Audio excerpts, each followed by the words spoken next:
मेरे प्रिय बच्चे, समय आ गया है तुम्हारे बधाइयों को प्राप्त करने का, क्योंकि अब ब्रह्मांड से उत्पन्न होने वाली प्रसन्नता की तरंगे तुम्हारे घर की ओर निकल चली हैं, जो बहुत ही जल्द तुम्हारे दरवाजे पर दस्तक देने वाली हैं। इसलिए अब तुम्हें अपने घर से नकारात्मकता से भरी हुई सभी प्रकार की ऊर्जा को बाहर निकाल फेंकना है।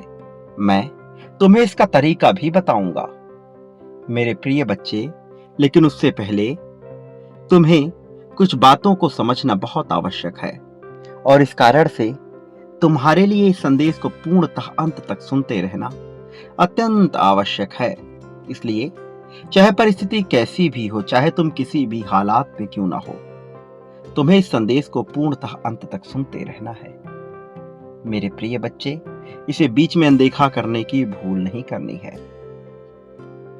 जो व्यक्ति हमेशा दुख का, पीड़ा का, समस्याओं का ही रोता रहता है, उस व्यक्ति के दरवाजे पर आया हुआ धन, सुख, सब कुछ वापस लौट जाता है मेरे प्रिय। कल्पना करो, यदि तुम किसी के घर पर कोई तोहफा लेकर खुशी खुशी उसके द्वार पर खड़े हो और वह बेहद ही उदासी, मायूसी के साथ तुम्हारा स्वागत करे, तो तुम कैसा प्रतीत करोगे? यदि तुम अपने जीवन में कुछ पाना चाहते हो तो तुम्हें उसी प्रकार की आवृत्ति में आना होगा। दुख पाने वाला मनुष्य सदैव दुख की आवृत्ति में रहता है। इसी तरह से खुशियों को आकर्षित करने वाला मनुष्य खुशी की आवृत्ति में आ ही जाता है। तुम जिस तरह की भावना का निरंतर विचार करते हो, उसी तरह की भावना से ग्रस्त हो जाते हो और उस तरह की भावना को आकर्षित करके उसे अपने जीवन का अभिन्न हिस्सा बना लेते हो। तो यदि तुम दुख को आकर्षित करते हो तो निश्चित तौर पर दुख ही तुम्हारे जीवन में आएगा। यदि तुम सदैव शिकायतें, मायूसी, उदासी, परेशानी की बातें करते हो तो भला तुम खुशियों का इंतजार कैसे कर सकते हो? यदि तुम्हें खुश होना है तो तुम्हें खुशी की भावना से पूर्णतः आवृत्त हो जाना पड़ेगा और उसी तरह की आवृत्ति में अपने आप को झोंक देना होगा। प्रिय बच्चे, तुम्हें खुशियों को आमंत्रित करने के लिए खुश होना ही पड़ेगा, क्योंकि खुशियां निरंतर तुम्हारे दरवाजे पर आ रही हैं मेरे प्रिय। यदि तुम अपने जीवन में निराशा को त्यागने के लिए पूरी तरह से तैयार हो और खुशियों को आकर्षित करने के लिए पूरी तरह से तैयार हो, तो तुम्हें अपने भीतर बदलाव करने ही होंगे और इस बदलाव को करने के लिए तुम्हें कुछ तकनीकी का भी प्रयोग करना होगा। सर्वप्रथम एक बात तुम बेहतर तरीके से जान लो मेरे प्रिय, इस जीवन में वही मनुष्य खुश होता है, वही मनुष्य आनंद में रह सकता है जो जीवन की चुनौतियों को खेल की तरह ले, जो जीवन की समस्याओं को चुनौतियों की तरह मानकर उनसे निपटने की तैयारी करे। वो नहीं जो दुख और उदासी में जीवन जिए। जो सदैव दुख और निराशा की बातें करते हैं, वो चाहकर भी प्रगति को प्राप्त नहीं कर सकते। ऐसी उनकी नियति हो जाती है कि दुख सदैव उनके आसपास ही घिरा रहता है। तो यदि तुम निराशा को त्याग कर पूरी तरह से खुशियों को आकर्षित करना चाहते हो तो तुम्हें इसकी पुष्टि जाहिर करनी होगी मेरे प्रिय बच्चे। इसी क्षण तुम्हें संख्या 555 लिखकर यह पुष्ट करना होगा कि तुम खुशियों को पूर्णतः आकर्षित करना चाहते हो, कि तुम खुशियों के लिए ही बने हुए हो। तुम्हें यह दर्शाना होगा मेरे प्रिय बच्चे, तुम्हारा धैर्य सराहनीय है, जो हमेशा सबके लिए, सबके बीच मुस्कुराहट के रूप में उत्पन्न होता है।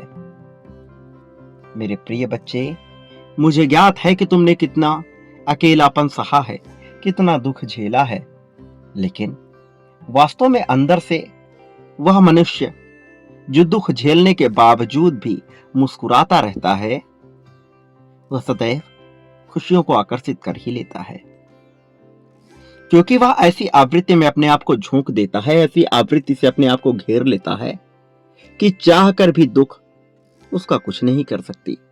तुम एक ऐसे ही क्षेत्र में आ खड़े हो और तुम्हें इससे बाहर निकलना है, वरना जीवन बड़ा अंधकारमय हो सकता है। और मैं नहीं चाहता कि तुम्हारे जैसी दिव्य आत्मा का जीवन कभी भी अंधकार से ग्रस्त हो। तुम जैसी पुण्य आत्मा जो यह समझती है कि संसार का प्रत्येक जीव एक दूसरे से सम्मिलित, अभिन्न और एक दूसरे में समाहित है। एक दूसरे के समागम से ही जब इस ब्रह्मांड का निर्माण हुआ है, तो भला कैसे किसी चीज से दुखी रहा जा सकता है। तुम इसकी गहराई में उतरना चाहते हो, हालांकि परिस्थितियों के चलते कई बार तुम कमजोर पड़ जाते हो, लेकिन फिर भी तुम टूट कर बिखरते नहीं। तुम्हें चोटें लगती हैं, तुम विलाप करते हो। मैंने तुम्हारे आंसुओं को देखा है, विपरीत परिस्थितियों में तुम्हारे लड़ते हुए साहस को देखा है मैंने। और मैं 100% यह बात दावे के साथ कह सकता हूं कि तुम जैसा साहसी, तुम जैसा होनहार मनुष्य होना सामान्य बात नहीं है। वास्तव में तुम सामान्यता से ऊपर हो, और यही तुम्हारा गुण है।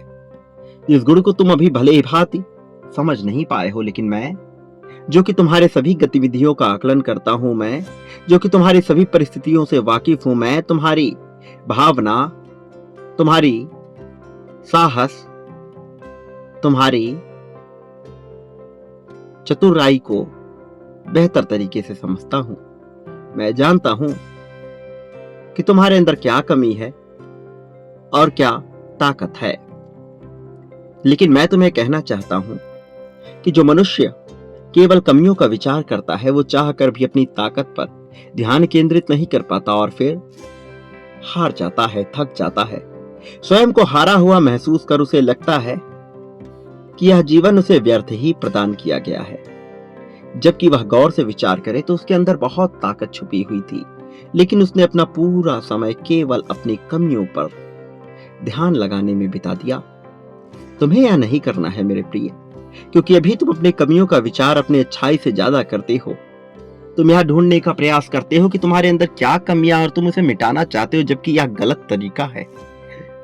तुम्हें अपनी ताकत का विचार करना होगा और अपनी ताकत को बढ़ाना होगा। जो चीज तुम्हारे भीतर ताकत पैदा करती है, उसे और भी ज्यादा मात्रा में बढ़ा दो। यह ताकत तुम्हें बहुत ऊपर लेकर जाएगी।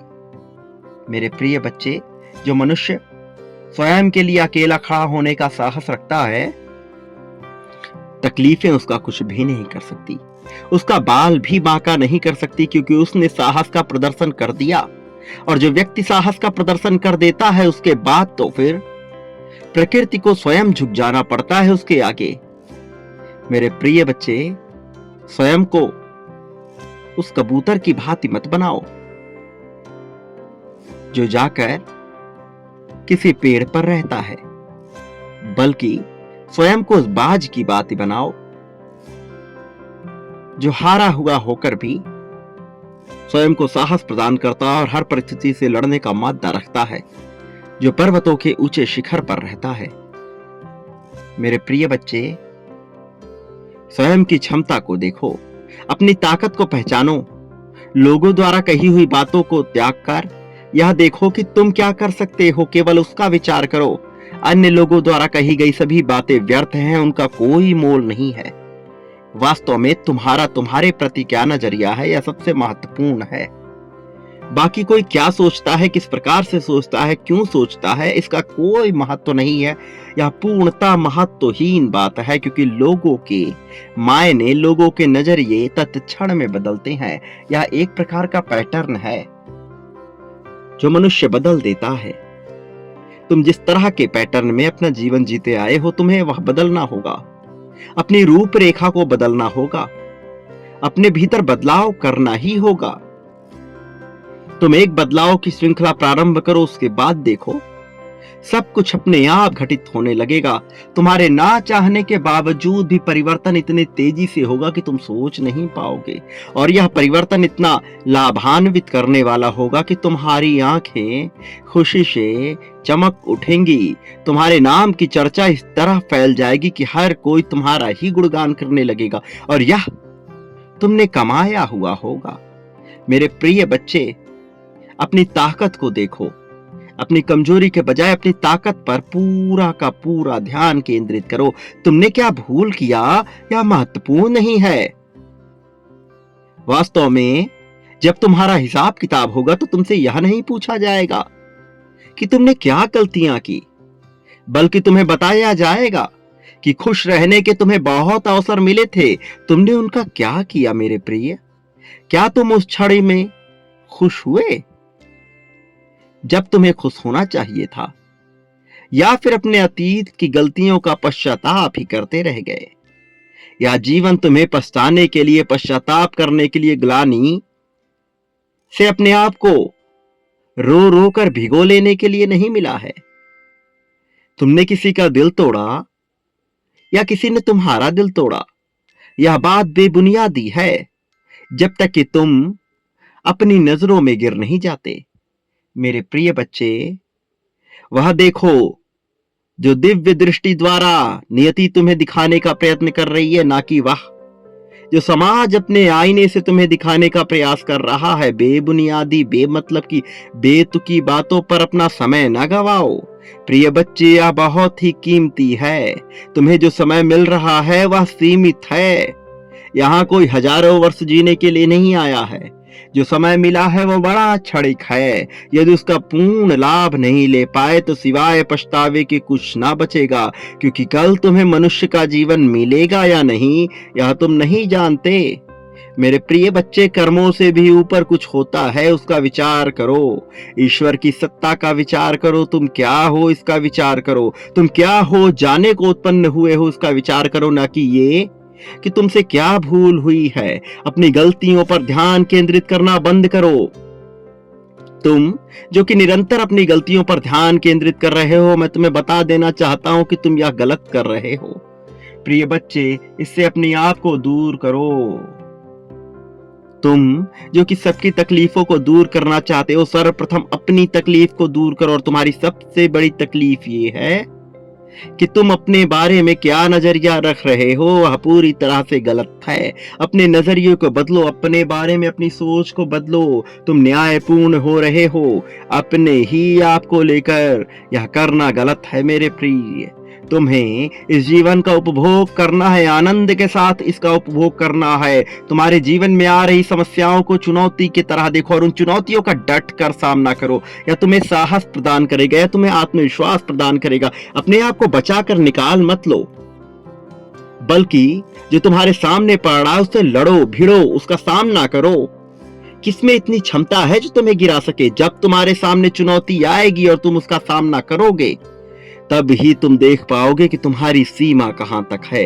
तब ही तुम देख पाओगे कि तुम कितना ऊंचा जा सकते हो अथवा कितना नीचे गिर सकते हो, अपने आप को खंगाल सकते हो। यही वो क्षण है जब तुम अपने आप को पहचान पाओगे। मेरे प्रिय, अपने आप को पहचानना प्रारंभ करो। ये समय पुनः नहीं आएगा, ये परिस्थितियां पुनः नहीं आएंगी। इस बार समस्या विकराल हो जाएगी, विशाल हो जाएगी और तुम विध्वंस की चपेट में आ जाओगे। मैं नहीं चाहता कि तुम विध्वंस की चपेट में आओ। तुम जैसा बलशाली, तुम जैसा साहसी, तुम जैसा होनहार, तुम जैसा चतुर मनुष्य इस संसार में दूसरा कोई नहीं है, इस बात को समझ लो। लेकिन तुम्हें अपनी चतुराई का बुद्धिमत्ता के साथ प्रयोग करना होगा, अन्यथा यह सब बेबुनियादी, बेतुकी बातें रह जाएंगी। तुम क्या हो जाने को उत्पन्न हुए हो उसका विचार करो, अन्यथा तुम्हें यह मानव जीवन ना मिलता। विचार करो कि संसार में तुम्हें क्या मिला है, क्यों मिला है, किस लिए मिला है। जिस जगह तुम्हारा जन्म हुआ, किस कारण से हुआ। तुम जो सदैव विचार करते रहते हो कि तुम यहां जन्म लिए होते, वहां जन्म लिए होते, ये सब बेबुनियादी बातें हैं। क्योंकि जहां तुम्हें जन्म मिला यह तुम्हारा चुनाव नहीं था। इस जीवन में सब कुछ नियति के आदेशों के तहत होता। और जहां तुम्हें जन्म दिया गया, जो कार्य क्षेत्र तुम्हें सौंपा गया है, वह क्यों सौंपा गया इसका विचार करो, बजाय इसके कि तुमने अपने आप को एक ऐसे कार्य क्षेत्र में बांध लिया जहां तुम्हारी इच्छा नहीं है। तो फिर उसका विचार करो जहां तुम्हारी इच्छा प्रबल है। अपनी रुचि का विस्तार करो, अपनी रुचि का विचार करो। किन चीजों में तुम्हें आनंद आता है उसका विचार करो। मेरे प्रिय बच्चे, यह जीवन पुनः नहीं मिलेगा। मैं फिर से इस बात को दोहरा रहा हूं। क्योंकि ये समय फिर नहीं आएगा। ये समय बहुत कीमती है, बहुत ही ज्यादा कीमती है। मैं कह रहा हूं यही तुम्हारा समय है। इसी समय तुम्हें चुनाव करना है। इसी समय तुम्हें अपने हथियार को उठा लेना है। अस्त्र शस्त्र से स्वयं को मजबूत करो, ज्ञान के अस्त्र शस्त्र से, अपने कौशल के अस्त्र शस्त्र से, अपने पहनावे के अस्त्र शस्त्र से, अपने बोल चाल, अपने मानवता, करुणा, दया और जिन भावना से तुम पूरी तरह से घिरे हुए हो, उन भावनाओं को अपना शस्त्र बनाकर स्वयं को मजबूत पक्ष में ले आओ। मेरे प्रिय बच्चे, तुम अपने आप को बेहतर करने का विचार करो। दिन प्रतिदिन अपने आप को बेहतर करते जाओ। वो लोग जो तुम्हें नीचा गिराना चाहते हैं, उन्हें सबक स्वयं मिलेगा। तुम्हें उनके लिए कोई प्रयास करने की आवश्यकता नहीं है। ना तुम बदले की भावना से जियोगे, ना ही पश्चाताप और ग्लानि की भावना से ग्रसित होकर जियोगे। या तुम्हारा जीवन बेशकीमती है, ईश्वर प्रदत्त है, और इस जीवन का तुम्हें लाभ लेना, उपभोग करना, उपयोग करना है। सही दिशा में ले जाकर इसका उपयोग करो, उपभोग करो। यह जीवन पुनः नहीं आएगा। मेरे प्रिय बच्चे, मैं जो कह रहा हूं इसे बड़ा ध्यान पूर्वक सुनकर इसकी राह में आगे बढ़ो, क्योंकि तुम तकलीफों से जब तक घिरे हुए रहोगे सही फैसला नहीं ले पाओगे। और मैं चाहता हूं कि तुम सही फैसले लो। प्रिय बच्चे, अपने दुखों, अपने गमों को छुपाने की बात नहीं है। यहाँ बात है उनका सामना करने की, उनसे लड़ने की, उन्हें सही राह तक ले जाने के, ताकि तुम्हारा जीवन एक सही दिशा की ओर मुड़ सके। तुम जो कि इन सब चीजों से निपटना जानते हो, तुम में साहस है, मैं जानता हूं कि तुम कर सकते हो, उसके बावजूद तुम अपने आप को कमजोर समझते हो। यह तुम्हारी सबसे बड़ी भूल है, क्योंकि ईश्वर द्वारा तुम्हारा चयन किया गया है, सामान्य चयन नहीं है। तुम नहीं जानते कि कितनी तरह से परिष्कृत होकर यह चयन किया गया है। तुम तो केवल तत्कालीन वर्तमान को देख रहे हो, लेकिन इस पर्दे के पीछे रची हुई उस घटनाक्रम को तुम नहीं देख पा रहे हो, जो परिभाषित करती है तुम्हारे जीवन को, और तुम उससे बच रहे हो। निरंतर इससे बचने का प्रयास कर रहे हो। क्यों मेरे प्रिय बच्चे? जब मैं तुम्हारे साथ हूं तो तुम्हें घबराहट की क्यों चिंता लगी है? क्यों घबरा रहे हो बेवजह? बेबुनियादी बातों से स्वयं को डरा रहे हो, बेवजह का भय मन में पैदा कर रहे हो। ऐसा होगा, वैसा होगा, इस तरह की बेबुनियादी चिंताएं कर रहे हो। अरे जब मैं ही तुम्हारे साथ हूं तो भला तुम्हें किस बात का डर? तुम तो अपनी जीत की पुष्टि करो और चलते बनो। जो होगा देखा जाएगा, ऐसी भावना लेकर जीवन जियो। अनिवार्य क्या है उसका विचार करो, और जो अनिवार्य है उस कार्य को करो। उसके अलावा सब कुछ बेबुनियादी है, इस बात को मान लो। मेरे प्रिय बच्चे, अनुशासन क्या है उसको समझो। अनुशासन ये नहीं कि तुम कब उठ रहे हो, कब सो रहे हो, क्या खा रहे हो, क्या पहन रहे हो। अनुशासन तो ये है कि जो कार्य तुम्हारे लिए अनिवार्य है वह तुम्हें करना ही है, चाहे तुम्हारा मन हो अथवा ना हो। यदि तुम्हारे लिए 10 किलोमीटर चलना अनिवार्य है तो तुम्हें वह चलना ही है। यदि तुम्हारे लिए कोई कार्य करना अनिवार्य है तो तुम्हें वह करना ही है। यदि तुम्हें नियमित भोजन के अलावा कुछ और नहीं खाना है तो यही तुम्हारा अनुशासन है। तुम्हें इसका विचार करना होगा। इस तरह तुम्हारा शरीर, तुम्हारा मन, तुम्हारी आत्मा सब कुछ प्रसन्न रहेंगे। अपने आप पर रोक नहीं लगानी है, बल्कि स्वयं को रोकना है वो करने से कि जब तुम्हें लगे चीजों की अति हो रही है। इसका विचार करो गहराई से। प्रिय बच्चे, तुम जीतने वाले हो। वो समय बहुत ही नजदीक है। यह माह तुम्हारी जीत का माह है। इस माह में ही तो तुम्हें जीत मिलना है। फिर भला तुम इस समय को क्यों गंवाने पे तुले हो? क्यों नहीं पुष्टि कर रहे अपनी जीत की? इसी क्षण संख्या 777 लिखो, पुष्टि करो अपनी जीत की। लिख दो 777 और यह दर्शा दो कि तुम जीतने के योग्य हो, तुम जीतना चाहते हो। तुम अपने जीवन में प्रेम, धन और शांति को अपनाना चाहते हो, सुकून को पाना चाहते हो। या पुष्ट कर दो, यही वो समय है, सबसे सटीक समय है प्रिय बच्चे अपनी जीत की पुष्टि करने की। यह कर दो। एक बात याद रखना, तुम्हारी जीत निश्चित है, लेकिन तुम इस संसार में जो बांटोगे अपने लिए वह कई गुना ज्यादा मात्रा में प्राप्त करोगे। प्रेम, धन, त्याग, ईर्ष्या, द्वेष, नफरत, जो भी बांटोगे वह पाओगे। इसका प्रारंभ तुम मुझसे करो। मेरे प्रति क्या बांटना चाहते हो? जो पाना चाहते हो वह बांटना प्रारंभ करो। तुम्हें वह मिल जाएगा। इस संसार का जब प्रत्येक जीव, अजीब सजीव, देव दानव तुम्हारे खिलाफ होगा, मैं तब भी तुम्हारे साथ रहूंगा। हर परिस्थिति में मेरा आशीर्वाद, मेरी शक्तियां तुम्हारा संरक्षण करेंगी, तुम्हारा साथ देंगी। यही वो समय है, तुम्हारी जीत का यह माह तुम्हारी जीत का माह है, इसे यूं ही गवाओ मत। प्रिय बच्चे, मेरा आशीर्वाद हर पल में तुम्हारे साथ है। मेरे आने वाले संदेशों की प्रतीक्षा करना, मैं अवश्य आऊंगा तुम्हारा मार्गदर्शन करने, तुम्हें सही राह दिखाने के लिए। सदा सुखी रहो, तुम्हारा कल्याण होगा, तुम्हारी प्रगति होगी।